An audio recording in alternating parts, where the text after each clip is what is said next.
তারে কি এমনি করি কাঁদিতে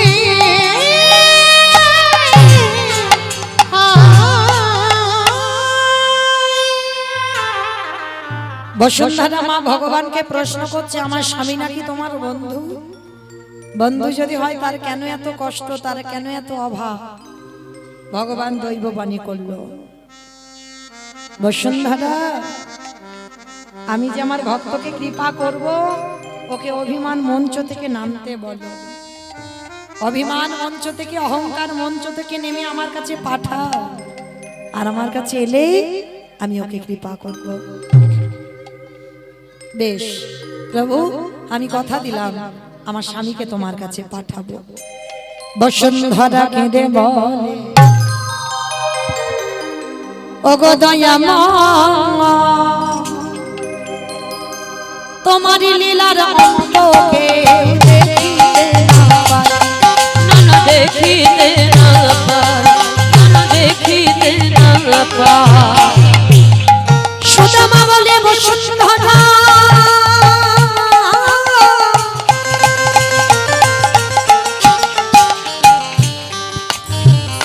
তুমি কৃষ্ণকে দেখো না,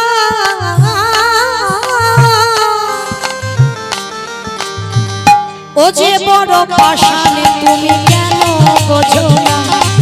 তুমি কেন বোঝো না, বলো কেন বোঝো না? বসুন্ধরা কেঁদে বলো, হব যতই পাষাণ তোমার লীলা ভক্তির লাগি ভগবান কি থাকিতে পায়? বলো থাকিতে কি পায়, বলো থাকিতে কি পায়? ভক্ত পাশা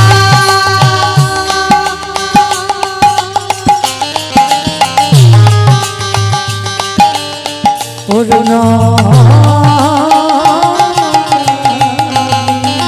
তাই তো ভক্তির টানে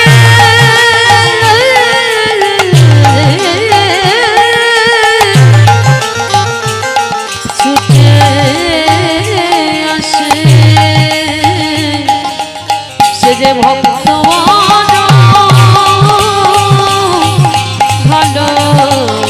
ভালোবাসে।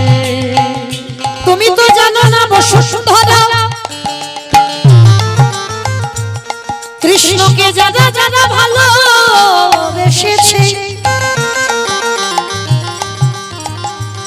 তাদের সারা জীবনে কাঁদিতে হয় গো। চুপ করো, খবরদার কৃষ্ণের কাছে যাবার কথা বলবে না। স্বামী, আমি বলছিলাম তার কাছে চাইবে কেন? সে যখন তোমার বন্ধু হয় তোমার কষ্ট হয় না? একবার তো পারো তুমি একবার বন্ধু হয়ে আর এক বন্ধুর সঙ্গে একটু দেখা করি আসতে। তুমি বলছো কিন্তু যাব আমি, কি নিয়ে যাব? কেন? নগরের দাঁড়ে দাঁড়ে গিয়ে এক বাড়িতে পেয়েছে কিছু পোকা লেগে যাওয়া খোঁজ। আমার খুঁজছে না তো, চালের যে কণা কণা গুলো বার হয় কালো কালো, ওই খুঁত পেয়েছে।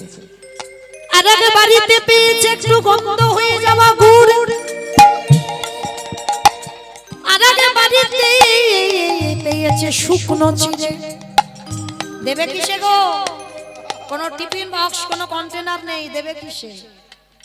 নিজের আঁচলটা ছিঁড়ে দিয়েছে, একদিকে বেঁধে দিয়েছে শুকনো চিড়ে,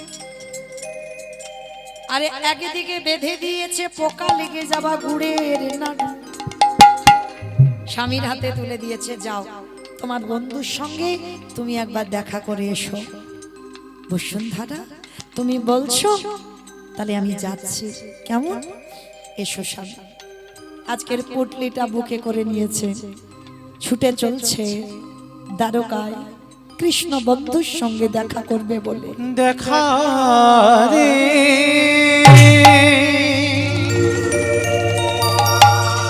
ওরে কৃষ্ণ,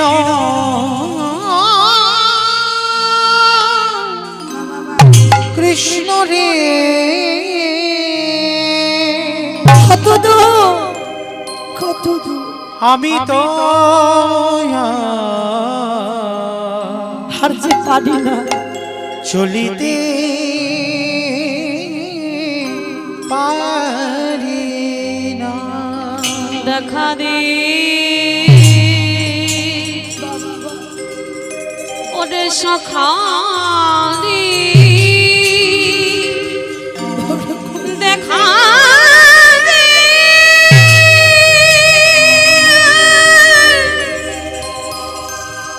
প্রাণের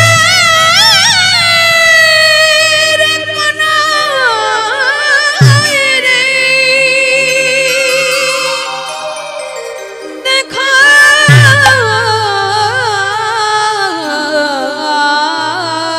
দে, দেখা দে।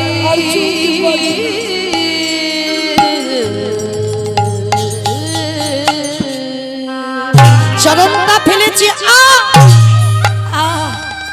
বন্ধু, চরণ দিয়ে রক্তের স্রোত বয়ে যাচ্ছে, আর ওদিকে আমার ভগবান বসে আছে, দুটো চরণ দিয়ে রক্ত ঝরছে। সত্যভামা রুক্মিণী বলছে, প্রভু কে কে তোমায় মারছে এমন করে চরণ দিয়ে রক্ত? আমায় মারছে না, আমায় মারছে না, আসছে আমার প্রাণ, আমার জীবন আমার কাছে আসছে। দেখবে প্রভু, সে যদি তোমার প্রাণ জীবন হয়, তাকে কেন এত তুমি কষ্ট দিচ্ছ? সত্যভামা অভিমান মঞ্চে বসে আছে, অহংকার মঞ্চে বসে আছে। অভিমান মঞ্চে থাকলে তো আমায় পাওয়া যায় না গো, ওই জন্য কি একটু কষ্ট দিয়ে আনছি। রাজদুয়ারে এসে সুদামা দাড়িকে বলছে, দাড়ি ও দাড়ি, একবার দরজাটা ছেড়ে দে না রে, আমার বন্ধুর সঙ্গে একটু দেখা করব, একবার আমার বন্ধুর সঙ্গে দেখা করতে দে। এই কে তোর বন্ধু? এখানে কোনো বন্ধু টন্ধু থাকে না, এখানে থাকে আমাদের মহারাজ কৃষ্ণ, ওটাই তো আমার বন্ধু, ওটাই আমার বন্ধু। দে না রে, কতদিন হয়ে গেল আমার বন্ধুর বদনটা দেখিনি, কতদিন হয়ে গেল আমার বন্ধুর সঙ্গে দেখা হয়নি। একবার একবার দরজাটা ছেড়ে দে না রে। এই কখন থেকে বলছি ভিখারি ওখানে বস, সোনা দানা টাকা পয়সা যা যা চাইবে সব আমাদের মহারাজ দেবে না রে বন্ধু। আমি সোনা দানা মণি মানিকের কিছু ভিখারি নই, আমি একবার আমার বন্ধু দেখেই চলে যাব। আমি যে এতদিন অভিমান মঞ্চে ছিলাম, আমি আমার বন্ধুকে দেখিনি, একবারে দেখতে দিও আমার বন্ধুকে। বারবার যখন বলছে বন্ধুকে দেখবো, ওই দাড়ির হাতে ছিল একটা বেতের বাড়ি, ওই বেতের বাড়িটা দিয়ে সুদামাকে বেত্রাঘাত, দূর হয়ে যা, বেরিয়ে যা, বন্ধু বন্ধু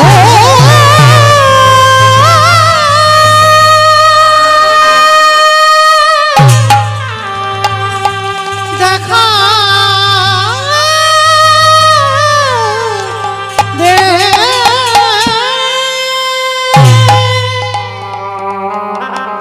সুদামাকে যত মারছে না,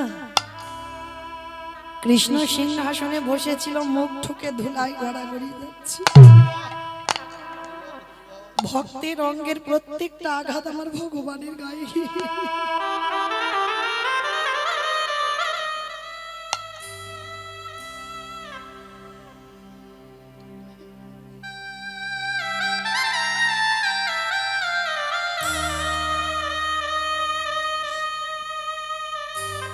প্রত্যেকটা আঘাত আমার কৃষ্ণের গায়ে গিয়ে লাগছে। সত্যভামা রুক্মিণী বলছে, প্রভু কে তোমায় মারছে, কে তোমায় অমন করে মারছে? সত্যভামা, এসে গেছে আমার প্রাণ, এসে গেছে আমার জীবন দরজায় এসেছে। দেখবে ছুটে গেল কৃষ্ণ, গিয়ে দেখছে সুদামা চৈতন্য, ছুটে গিয়ে আমার ভগবান সুদামাকে কোলে করে নিয়ে।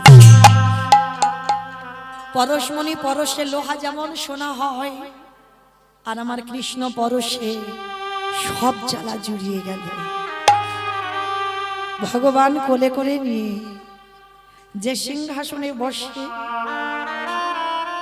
সুদামাকে সেই সিংহাসনে বসে। সত্যভামা রুক্মিণী যাও